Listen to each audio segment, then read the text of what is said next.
بسم الله الرحمن الرحيم والصلاة والسلام على رسول الله وعلى آله وصحبه أجمعين. قال الله تعالى في كتابه المجيد بعد أعوذ بالله من الشيطان الرجيم وقال ربكم ادعوني أستجب لكم إن الذين يستكبرون عن عبادتي سيدخلون جهنم داخلين. Brothers and sisters, we are living in some of the strangest times currently. On one hand, we have a global pandemic, and on the other hand, we have the never-ending war on hate and racism.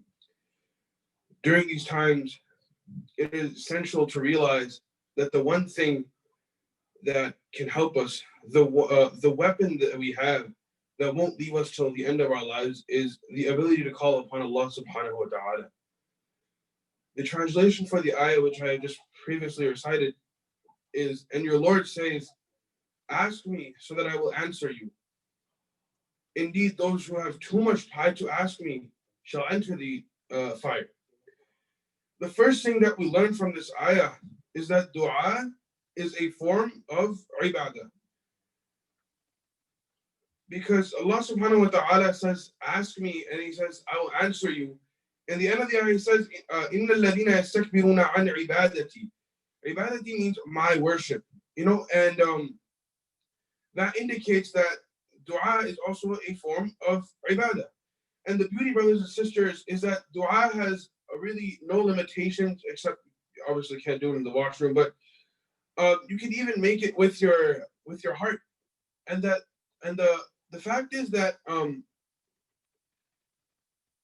ibadah means that the more the fact if dua is a form of ibadah, it means that the more requests, the more times we ask Allah subhanahu wa ta'ala for something, the closer we get to Allah subhanahu wa ta'ala, which doesn't really work in with human beings, because when we keep asking someone for something, there's going to be a point where they're like, okay, can you stop now? But Allah subhanahu wa ta'ala doesn't really set a limit to how many times we can ask Him. The next thing we learn is that Allah subhanahu wa ta'ala doesn't just say call upon me. He doesn't say ud'uni, ud'uni, ud'uni. He promises to answer. He said astajib lakum.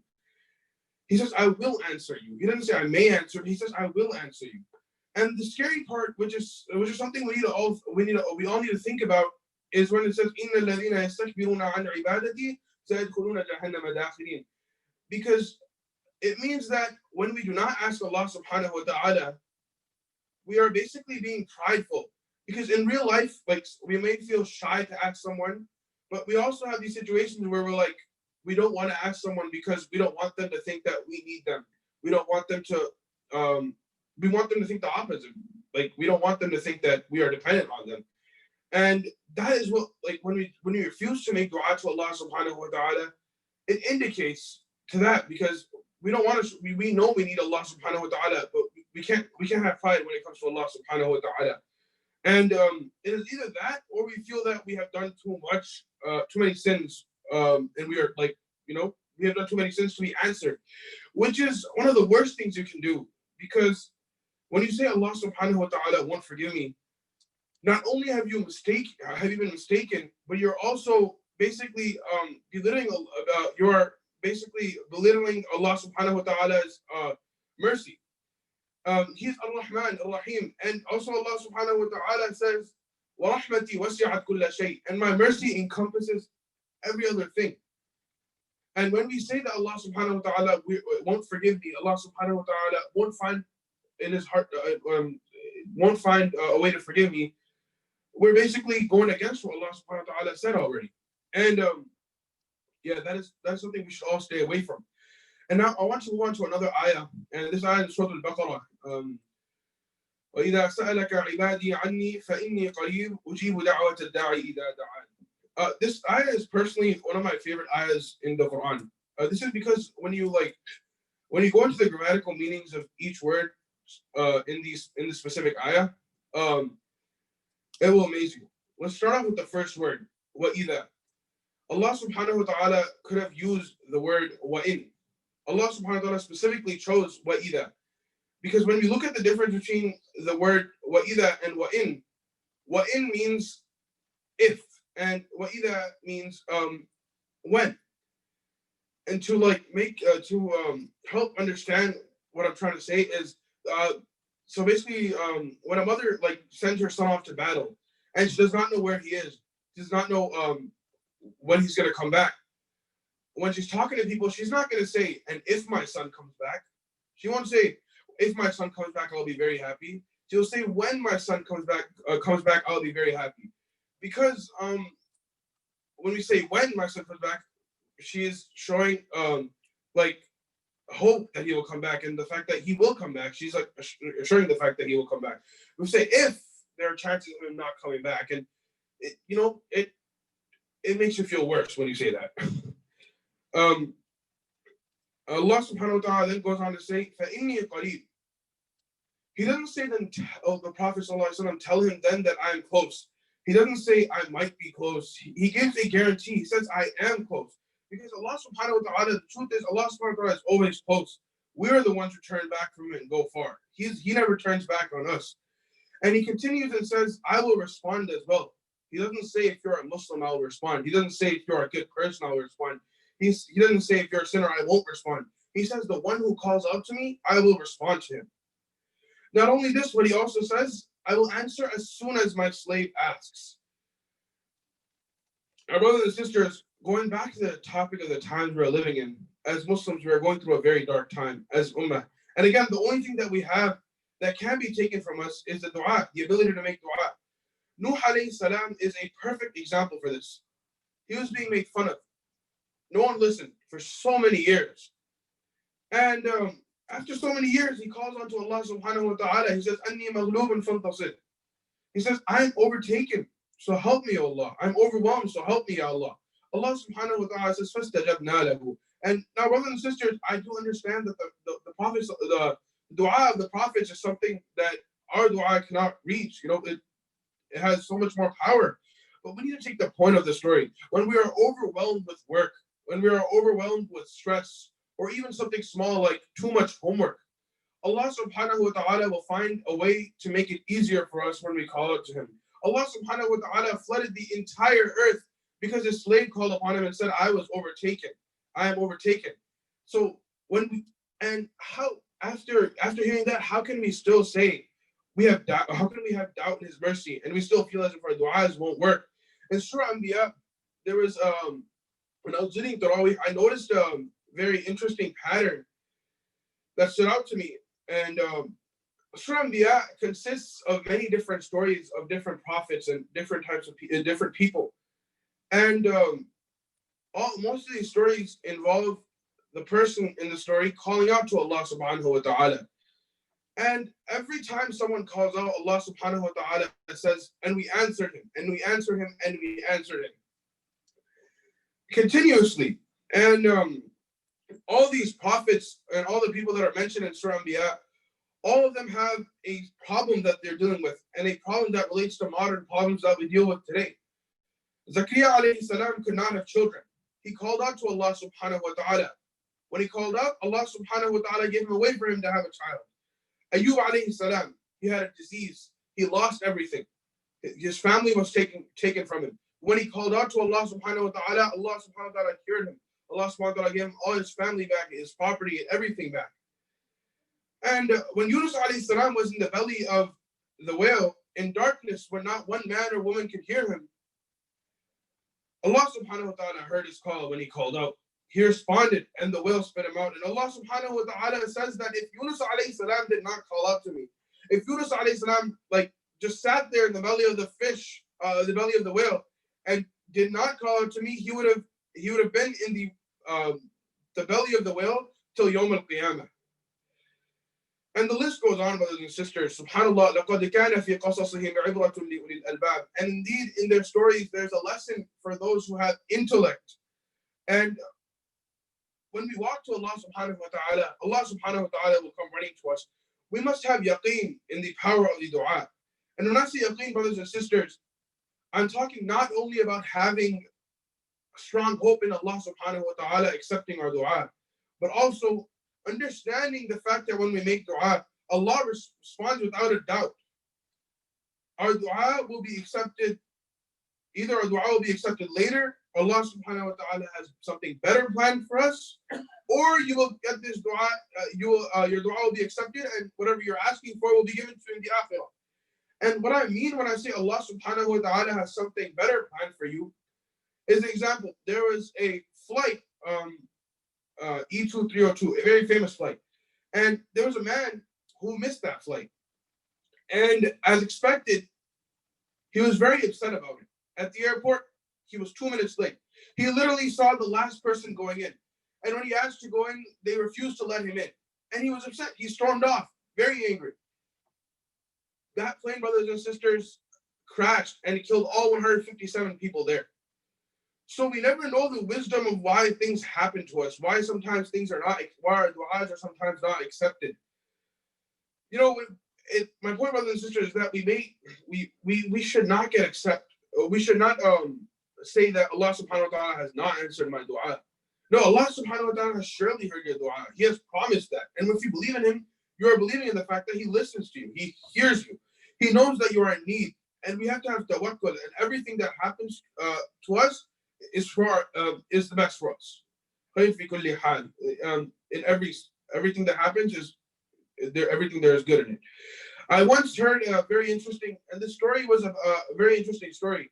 And the story was about Sheikh Sudais. Sheikh Sudais is everyone knows this, but he is currently one of like the biggest reciters, and all his recordings have like attracted millions and millions of people around the world.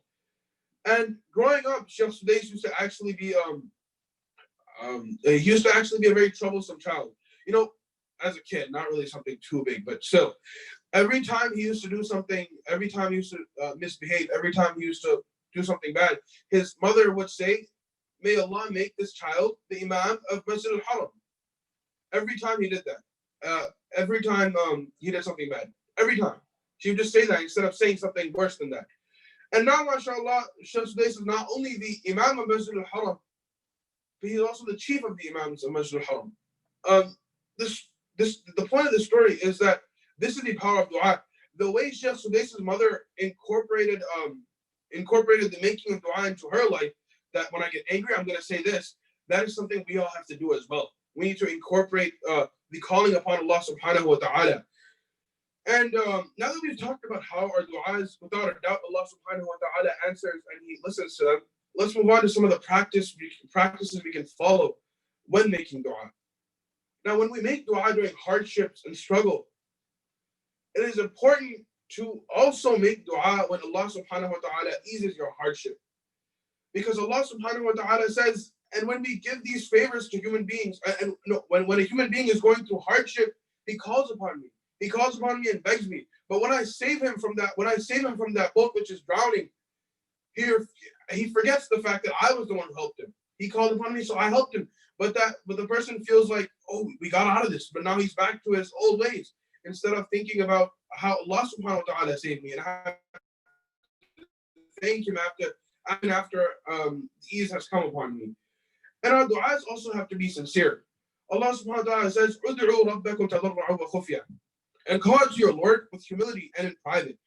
Our dua should not be to impress anyone else. Our dua should be only to impress Allah subhanahu wa ta'ala and to ask for what we need. And when we ask Allah subhanahu wa ta'ala for the things of the dunya, it is extremely, extremely important to ask for the akhirah as well. We do not want to be from the people mentioned in Surah Baqarah. In Surah Al-Baqarah, there's an ayah that says that they're from the people who say Rabbana atina fid dunya, and they don't ask for the akhirah. وَمَا لَهُ فِي الْآخِرَةِ. They will not have anything in the akhirah because all they ask for is the dunya. And they will get the dunya, but they will not be gifted with the akhirah as well. That's why when we say Rabbana atina fid dunya, we say وَفِي الْآخِرَةِ حَسَنَةً, and give us which is best in the akhirah as well. That's extremely important because this world is very temporary, but the akhirah is the reason we're here. We want to have success in the akhirah more than the dunya. And now, brothers and sisters, you may be wondering, how do I make my dua? How should I call upon Allah subhanahu wa ta'ala? Truth is, you can really make your dua in any way. If you want something, you can ask Allah subhanahu wa ta'ala for it. But if you think about it, let's say like you're thirsty and you're literally about to die, okay? And someone has water in front of you. someone has water. You're not gonna go up to that person and just look the other way while asking him. Bro, you're gonna be sincere when you ask him. You're gonna be like, yo, I need that water. And you're gonna ask him, you're gonna beg him for that water. Because you know you're gonna die if you don't have this. This is how we have to be in front of Allah subhanahu wa ta'ala. When we want something, we can't. This is why we raise our hands up. Like, this is what a beggar does. I need this. And that's why we do this. And there's obviously a way of making dua. Now, there's most definitely a way to be heard by Allah subhanahu wa ta'ala. My teacher referred to it as the dua sandwich. And he says that you can't just throw the stuff inside the sandwich and expect it to be good. You have to have your bread as well.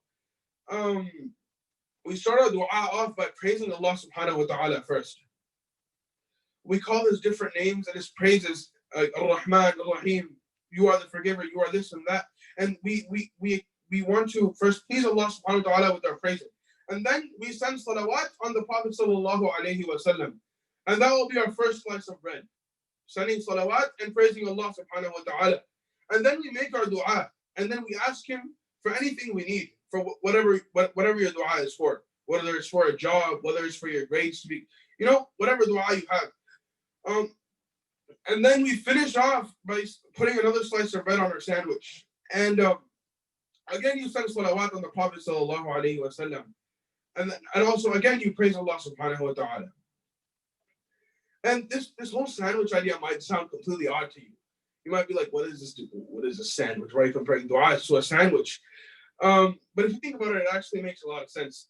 And the power of dua is something we need to have a good understanding of. It is our way of connecting. There's obviously other ways, but it is another way of connecting to Allah subhanahu wa ta'ala. It is a way of speaking to Allah subhanahu wa ta'ala. It is a way of showing Allah that you need him. And we pray Allah subhanahu wa ta'ala makes us from those who are never prideful when we make dua to him. We pray Allah subhanahu wa ta'ala helps us become more Allah subhanahu wa ta'ala helps us have more humility when we ask from him. And we ask that Allah subhanahu wa ta'ala helps us incorporate du'as into our life and that he accepts all these du'as. سبحان ربك رب العزة عما يصفون وسلام على المرسلين والحمد لله رب العالمين.